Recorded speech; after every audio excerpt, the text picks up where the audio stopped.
ગુજરાત સરકારના ગૌણ સેવા પસંદગી મંડળ દ્વારા 2024-25ની લેવામાં આવેલ જીપીએસસી અંતર્ગતની પરીક્ષાનું પરિણામને લઈને કલેક્ટરને આવેદનપત્ર પાઠવવામાં આવ્યું છે। ભાવનગરના કેટલાક પરીક્ષાર્થીઓ દ્વારા જીપીએસસી અંતર્ગત લેવાયેલી સીસીઈ પરીક્ષાના પ્રાથમિક પરિણામને ફરી જાહેર કરવામાં આવે તેવી માંગ સાથે આવેદનપત્ર પાઠવવામાં આવ્યું હતું।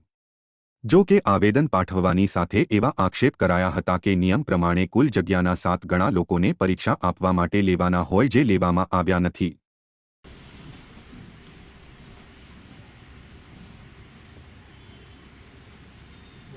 ઓકે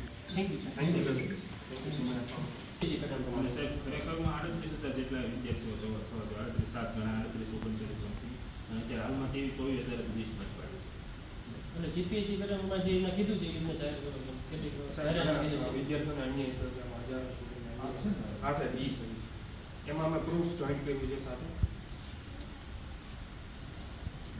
જયપુર તો જયપુર હાઈકોર્ટ એમ કીધું કે આ જે પેટર્ન છે જે જગ્યાના 7 ગણા બોલાવે એ મેઇન્સમાં બોલાવવાના હોય, જે ફાઇનલ સિલેક્શન હોય એમાં હોય, તમે પ્રિલિમ એક્ઝામમાં ન બોલાવી શકો।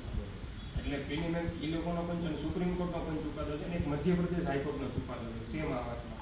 અને એનટીપીસીની જે એક્ઝામ લેવાય છે, જે નેશનલ લેવલે લેવાય છે, એ લોકોને પણ આ તકલીફ થઈ છે। એ લોકોને પણ આ મેરિટ એ લોકોનું ડાઉન બહુ ઊંચું ગયું, જેમ અમારું મેરિટ બહુ ઊંચું ગયું સર, હાઈ 100માંથી 84 મેરિટ અટક્યું છે અમારું જે હકીકતે। અને નોર્મલાઇઝેશનના માર્ક બહુ વધારે આપ્યા છે, ઘણાને 35 માર્ક, 100માંથી 35 માર્ક ગ્રેસિંગ આપ્યા છે।